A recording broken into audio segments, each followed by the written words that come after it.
नमस्कार, मैं गौरव अपने YouTube चैनल स्टडी विद गौरव में आपका स्वागत करता हूं।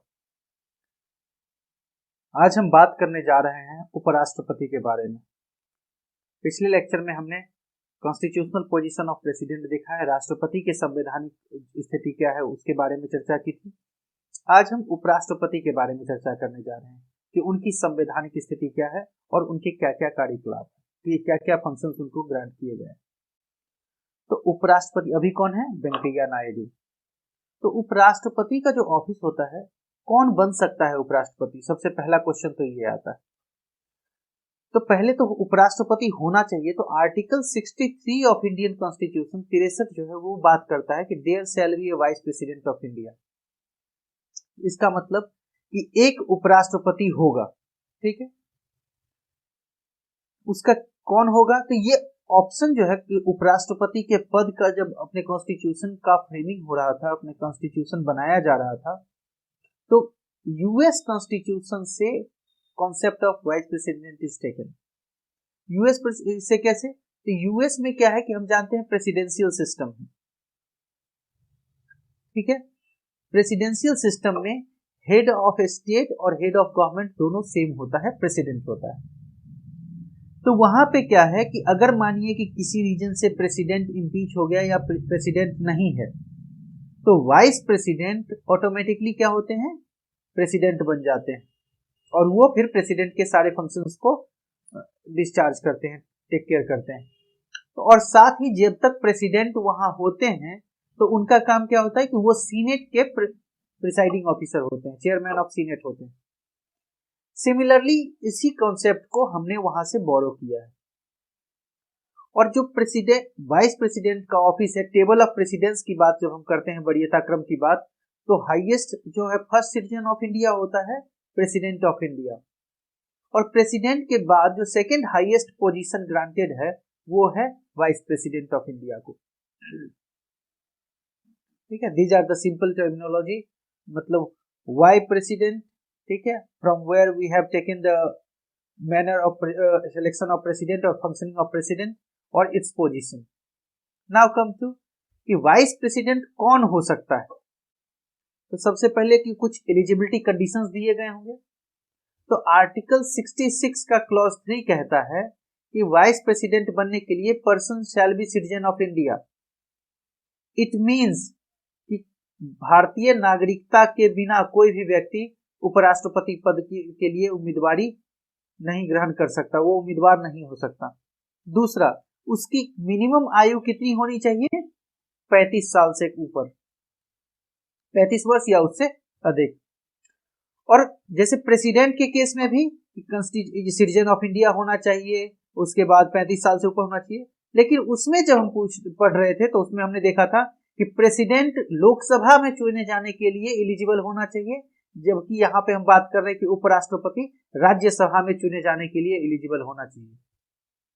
और नॉमिनेशन के दौरान व्यक्ति किसी भी ऑफिस ऑफ प्रॉफिट का जो पद है उस पर नहीं होना चाहिए। और ये इन पदों में क्या है कि एक्सेप्शंस बनाए गए हैं। जैसे एक्सेप्शंस क्या हैं? प्रेसिडेंट का ऑफिस, वाइस प्रेसिडेंट का ऑफिस, गवर्नर का ऑफिस, या फिर यूनियन या फिर स्टेट का काउंसिल ऑफ मिनिस्टर का मेंबर, या फिर मिनिस्टर होना। तो दीज आर द पोस्ट जो कि इवन इन पोस्ट पे रहने के बावजूद भी आप ऑफिस ऑफ प्रॉफिट में नहीं कंसीडर किए जाते।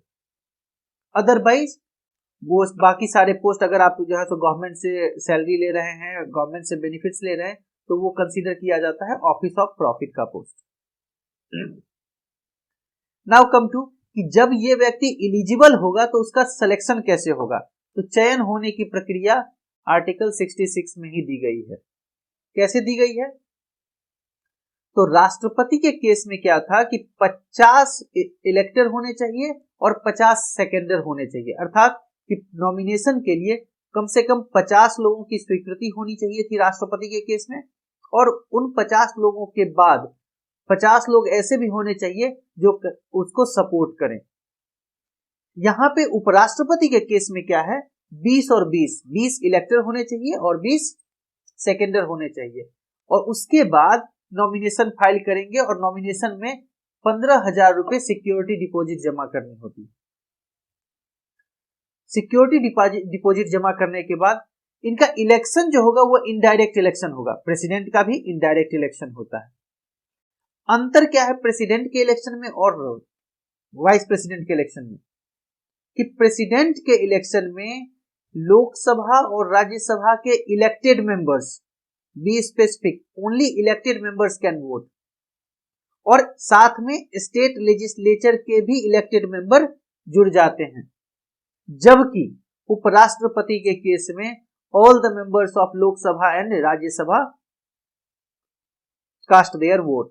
ठीक है, दोनों ही के सारे मेंबर, चाहे वो चुने गए हों या फिर वो नॉमिनेटेड हों, दोनों ही तरह के मेंबर वोट करते हैं। अब इसके लिए जब क्वेश्चन रेज किया गया कॉन्स्टिट्यूएंट असेंबली में और बी आर अम्बेडकर इसका जवाब देने के लिए खड़े हुए, तो उन्होंने कहा कि executive power of union as well as state vest in president. कैसे? तो प्रेसिडेंट पूरे देश का राष्ट्रपति होता है, पहली चीज। दूसरा, अगर लेजिस्लेटिव पावर को भी देखें तो गवर्नर के पास, जब स्टेट लेजिस्लेचर से कोई बिल पास होता है तो गवर्नर के पास 3 तरह के ऑप्शंस होते हैं, इवन 4 तरह के ऑप्शंस होते हैं। क्या?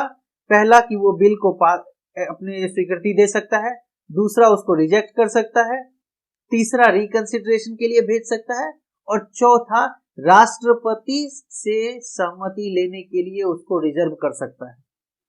ठीक है, तो जो राष्ट्रपति, इसका मतलब कि स्टेट लेजिस्लेचर के बनाए कानून में भी यदि गवर्नर, राज्यपाल अगर सही समझे तो वो राष्ट्रपति से स्वीकृति के लिए उसको रिजर्व कर सकते हैं। तो इसका मतलब डायरेक्ट रिलेशन हो गया। तो इस वजह से राष्ट्रपति के चयन में सारे इलेक्टेड मेंबर्स का वोटिंग होता है, जबकि उपराष्ट्रपति में नॉमिनेटेड मेंबर का भी होता है। अब इसमें एक दूसरा कंडीशन देख सकते हैं कि जो नॉमिनेटेड मेंबर हैं पार्लियामेंट के, 2 मेंबर एंग्लो इंडियन कम्युनिटी के लोकसभा में और 12 मेंबर राज्यसभा में, इनकी नियुक्ति राष्ट्रपति करता है। तो राष्ट्रपति ही जिनको नियुक्त करता है वही राष्ट्रपति के चयन के लिए अगर वोट करेंगे तो यहाँ पे एक क्या हो सकता है कि मतलब टिल्ट हो सकता है, अनफेवरेबल फेवरेटिज्म जैसी सिचुएशन आ सकती है। इसलिए केवल इलेक्टेड मेंबर्स वोट करते हैं राष्ट्रपति को, जबकि उपराष्ट्रपति को लोकसभा और राज्यसभा के सारे मेंबर्स वोट करते हैं। That's it. Now come to कि ओथ क्या होता है। राष्ट्रपति और उपराष्ट्रपति दोनों ही कॉन्स्टिट्यूशन को प्रिजर्व करने की, राष्ट्रपति कॉन्स्टिट्यूशन को प्रिजर्व करने की ओथ लेते हैं। आर्टिकल 60 के अंदर राष्ट्रपति का ओथ दिया गया है, 60 के अंदर, और 69 में उपराष्ट्रपति के लिए ओथ दिया गया है। क्या? कि वो संविधान में अपनी आस्था रखेंगे और उसका अनुपालन करेंगे, और जो ड्यूटीज हैं उनके अपने ऑफिस की, मतलब office of the vice president की, उस ऑफिस के सारे फंक्शंस और ड्यूटी जो दिए गए हैं उनका विश्वासी बनकर के पालन करेंगे। विश्वास किसकी तरफ होना चाहिए? देश की जनता, कॉन्स्टिट्यूशन की तरफ। तो ये हमारा है कि कैसे उनका चयन होता है और कैसे वो उपराष्ट्रपति बनते हैं। अब इसमें एक और देख सकते हैं कि उपराष्ट्रपति बन गए, चयन हो गया, तो उनका टर्म ऑफ ऑफिस कितना होगा। टर्म ऑफ ऑफिस की बात करें, इससे पहले एक चीज और यहाँ पे एक इंटरेस्टिंग फैक्ट है। 2000 यहाँ पे 20 इलेक्टर और 20 सेकेंडर की जरूरत पड़ती है। 2012 में जब प्रेसिडेंशियल और वाइस प्रेसिडेंट के इलेक्शन होने थे, तो उस समय क्या हुआ कि एक नरेंद्र नाथ दुबे जो बनारस के थे, तो उन्होंने नॉमिनेशन फाइल किया उपराष्ट्रपति के लिए। द इंटरेस्टिंग पार्ट इज कि जो 20 इलेक्टर और 20 सेकेंडर जो पार्लियामेंटेरियन सांसद के जो लेटर हेड पे एक्सेप्टेंस चाहिए था, तो उन्होंने क्या किया कि सबके लेटर हेड फर्जी बना करके और खुद से साइन कर दिए, और 40 के 40 आंध्र प्रदेश के जो एमपीज थे उनके साइन करके उन्होंने नॉमिनेशन फाइल कर दिया। जब ये बात मतलब वेरिफिकेशन के दौरान पता चली, तो फिर एक पूनम प्रभाकर जो कि आंध्र प्रदेश से, करीमनगर से वो शायद सांसद थी, तो उन्होंने फिर केस किया, फिर उनकी नॉमिनेशन रद्द की गई, उनपे जो है तो फ्रॉड फर्जरी का केस स्टार्ट हुआ। तो कहने का मतलब कि उपराष्ट्रपति के पद के लिए भी फर्जी हस्ताक्षर से लोग मतलब जा सकते हैं। इंडिया में कुछ भी पॉसिबल है। ऑल्दो चूंकि वेरिफिकेशन के दौरान वो पहले ही उनका मतलब मैटर सामने आ गया तो उनकी नॉमिनेशन कैंसिल कर दी गई। अब term of the office, term of the office का मतलब है कि वाइस प्रेसिडेंट कितने दिन के लिए वाइस प्रेसिडेंट रहेंगे। तो सबसे जो उनका टर्म ऑफ ऑफिस दिया गया है आर्टिकल 67 में, सबसे पहला है कि 5 साल के लिए। तो उनका पूरा टर्म कितना होगा? 5 साल। जिस डेट को वो ऑफिस में एंटर करते हैं उस डेट से 5 साल काउंट होता है, ना कि इलेक्शन से। Be specific. 5 साल के बाद जब तक नए वाइस प्रेसिडेंट अपना ऑफिस नहीं ग्रहण करते हैं, ऑफिस में नहीं आते हैं, तब तक वो बने रहेंगे। ठीक है। दूसरा कंडीशन क्या है कि अगर मानिए कि 5 साल से पहले उपराष्ट्रपति रिजाइन कर दें, तो रिजाइन कर दिए तो पहले ही खाली हो गया ना पोस्ट। नेक्स्ट है टर्म ऑफ ऑफिस कि उनको रिमूव कर दिया जाए या फिर उनकी मृत्यु हो जाए या कोई और कारण से। तो टर्म ऑफ ऑफिस जो है वो वेरी कर सकता है। अब टर्म ऑफ ऑफिस के वेरी करने से क्या होगा? वैकेंसी हो सकती है। तो वाइस प्रेसिडेंट के ऑफिस में वैकेंसी कैसे कैसे हो सकती है? तो सबसे पहली वैकेंसी होगी वो एक्सपायरेशन ऑफ टर्म का। एक्सपायरेशन ऑफ टर्म क्या होगा कि 5 साल उन्होंने पूरा कर लिया। तो जब एक्सपायरेशन ऑफ टर्म की वजह से जब वैकेंसी होती है तो कॉन्स्टिट्यूशन कहता है, वहां प्रोविजंस हैं कि इलेक्शन कमीशन जो इलेक्शन कंडक्ट करेगी, ठीक से, इलेक्शन कमीशन क्या करती है कि 5 साल पूरा होने के पहले, जिस डेट को उनका टेन्योर पूरा हो रहा है उससे पहले इलेक्शन कंडक्ट करके न्यू कमिंग जो आने वाले जो वाइस प्रेसिडेंट होंगे उनका क्या करेगी? सिलेक्शन कर लेगी। बाकी कैसे वैकेंसी हो सकती है? रेजिग्नेशन, रिमूवल, डेथ और अदरवाइज। रेजिग्नेशन कैसे होगा? तो उपराष्ट्रपति राष्ट्रपति को अपने हाथ से लिख के,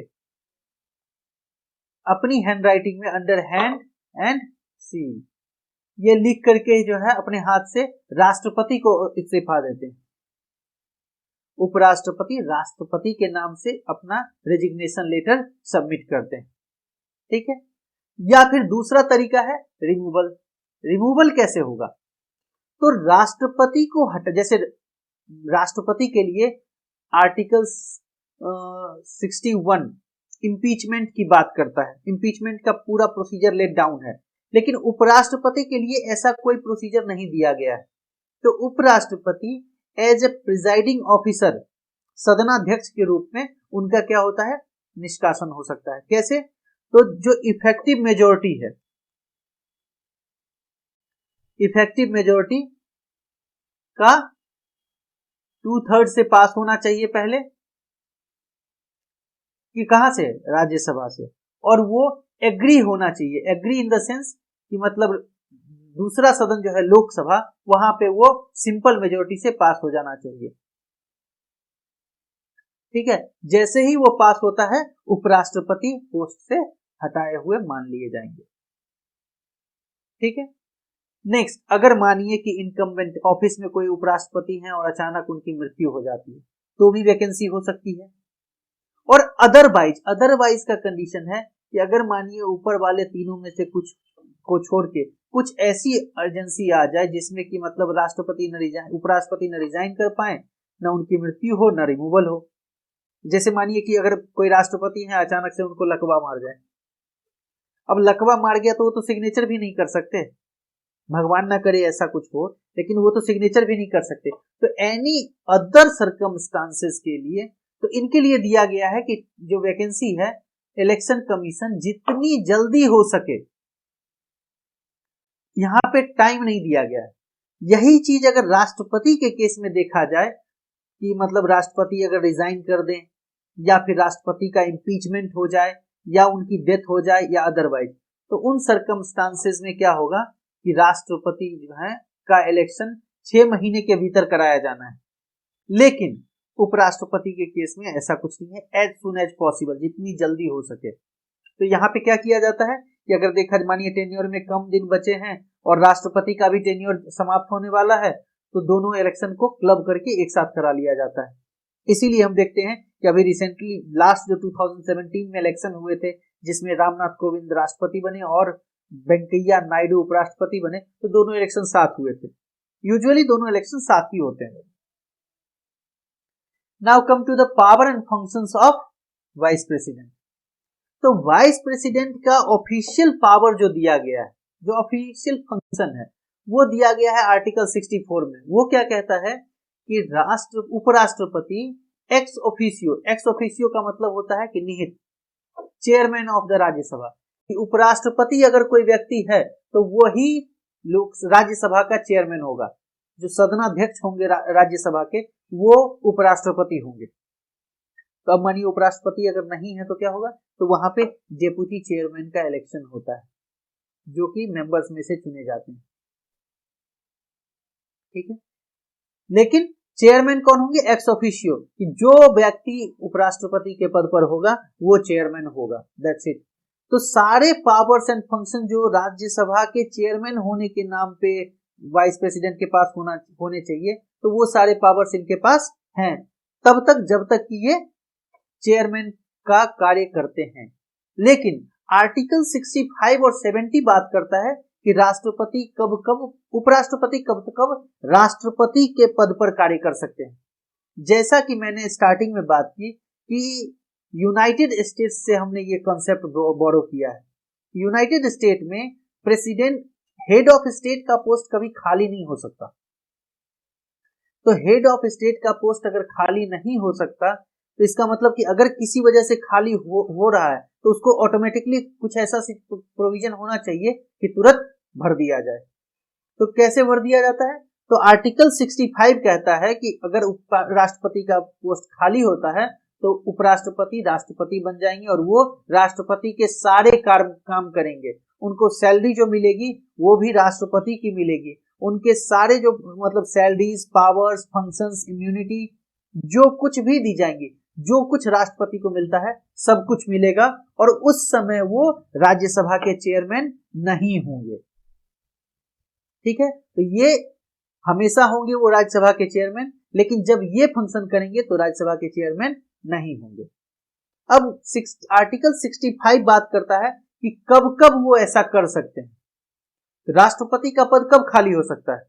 एक, या तो राष्ट्रपति रिजाइन कर दें। राष्ट्रपति कैसे रिजाइन करते हैं? राष्ट्रपति अपना इस्तीफा देते हैं किसको? उपराष्ट्रपति को, अपने हाथ से लिख के। दूसरा क्या है कि राष्ट्रपति अगर इम्पीच हो जाएं। इम्पीचमेंट क्या है कि दोनों हाउस से जो एब्सोल्यूट मेजोरिटी है हाउस का, जो मतलब total strength of the house है, उसका 2/3 से ज्यादा वोट से अगर दोनों हाउस से अगर बिल पास हो जाता है इम्पीचमेंट का, तो प्रेसिडेंट इम्पीच मान लिए जाते हैं। तो जैसे ही इम्पीच्ड होते हैं राष्ट्रपति, तो राष्ट्रपति का पद खाली होता है, वाइस प्रेसिडेंट ऑटोमेटिकली उपराष्ट्रपति के पोस्ट पे, उपराष्ट्रपति राष्ट्रपति के पद पे आ जाएंगे। तीसरा, अगर मानिए इन ऑफिस किसी राष्ट्रपति का देहांत हो जाता है, या फिर otherwise other circumstances that is not covered with in these 3 domains, तो ऐसे सिचुएशन में उपराष्ट्रपति राष्ट्रपति का पद संभालेंगे। इसी के फर्दर नेक्स्ट क्लॉज में, आर्टिकल 65 के ही नेक्स्ट क्लॉज में दिया गया है कि यहां पे क्या है कि इस केस में अगर पद पे जाते हैं तो चूंकि 6 महीने के भीतर इलेक्शन हो जाने चाहिए, तो इसका मतलब उपराष्ट्रपति आर्टिकल 65 के अंदर मैक्सिमम 6 महीने के लिए राष्ट्रपति का पद संभाल सकते हैं। ठीक है, 65 का क्लॉज 2 कहता है कि अगर राष्ट्रपति किसी कारण से एब्सेंट हैं, एब्सेंट इन द सेंस मानिए राष्ट्रपति ने छुट्टी ले ली, या फिर राष्ट्रपति इस तरह से बीमार हैं कि वो राष्ट्रपति का कार्य संभाल नहीं सकते, तो ऐसे सर्कमस्टांसेस में उपराष्ट्रपति राष्ट्रपति का पद संभालेंगे जब तक कि राष्ट्रपति दोबारा वापस आकर के अपना ऑफिस ज्वाइन नहीं कर लेते। अब सब कोई छुट्टी लेता है तो भाई हो सकता है राष्ट्रपति को 1 सप्ताह की छुट्टी चाहिए हो, तो उस 1 सप्ताह की छुट्टी जब वो लेंगे तो उस समय उपराष्ट्रपति राष्ट्रपति का पद संभालेंगे, उनके सारे कार्य को देखेंगे। और इस समय वो सैलरी, अलाउंस, इम्यूनिटी जो कुछ भी है सब राष्ट्रपति का ही लेंगे। नाउ कम टू आर्टिकल 70 जो है एक इनेबलिंग क्लॉज है। Enabling clause in the sense ये पार्लियामेंट को पावर देता है कि अगर कुछ कंटिजेंसी है, कोई ऐसी इमरजेंसी सिचुएशन है जिसके लिए वो प्रोविजन बना सकते हैं कि किसी इमरजेंसी सिचुएशन में उपराष्ट्रपति राष्ट्रपति के फंक्शन को कर सकते हैं। ठीक है, तो 65 में दिया गया है कि कब कब कर सकते हैं। इनके अलावा अगर कभी मानिए कुछ कंटिजेंसी में करने की जरूरत पड़ती है तो पार्लियामेंट कानून बना करके कर सकती है। ये पार्लियामेंट का पावर है।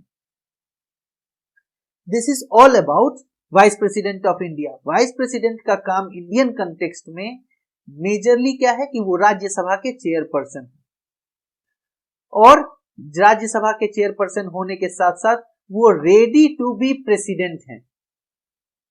Ready to be president. Ready to be president का मतलब जैसे ही ये ऑफिस खाली होता है वो उसको भर देंगे। चलिए एक और सिचुएशन लेते हैं कि अगर मानिए उपराष्ट्रपति ने रिजाइन कर रखा है, उपराष्ट्रपति का पद खाली है, अभी इलेक्शन नहीं हुआ है, और राष्ट्रपति का या फिर रिजाइन कर दे या फिर इंपीचमेंट हो जाए, तो अब तो उपराष्ट्रपति जो कि राष्ट्रपति बन जाते, वो भी पोस्ट खाली है पहले से, राष्ट्रपति ने भी खाली कर दिया, तो उस समय में राष्ट्रपति का ऑफिस कौन एंजॉय करेंगे, कौन राष्ट्रपति के सारे पावर फंक्शन को देखेंगे? क्योंकि मैंने कहा कि राष्ट्रपति का पद कभी खाली नहीं रह सकता। इसके लिए क्या है कि सुप्रीम कोर्ट के चीफ जस्टिस जो हैं, चीफ जस्टिस ऑफ इंडिया, वो प्रेसिडेंट का फंक्शन करते हैं। और जैसे ही राष्ट्रपति मानिए कि रिज्यूम करेंगे तो उनका खत्म हो जाएगा, या फिर उपराष्ट्रपति का इलेक्शन हो गया तो उपराष्ट्रपति रिज्यूम कर लेंगे तो उनका खत्म हो जाएगा। बट यहाँ पे एक प्रिविलेज कह सकते हैं या एक सीक्वेंस ऑफ दिया गया है कि राष्ट्रपति अगर नहीं है तो उपराष्ट्रपति, उपराष्ट्रपति और राष्ट्रपति दोनों नहीं है तो chief justice of India, chief justice of India भी नहीं है तो उस समय जो सीनियर मोस्ट जज अवेलेबल होंगे सुप्रीम कोर्ट में, सीनियर मोस्ट जज जो अवेलेबल होंगे वो राष्ट्रपति का पद संभालेंगे, लेकिन राष्ट्रपति का पद किसी भी परिस्थिति में खाली नहीं रहेगा। This is all about vice president. In next lecture, we will study about the Prime Minister, its relation with the President and Council of Ministers. Thank you so much. Thanks for watching. If you have any query, you can ask me in comment.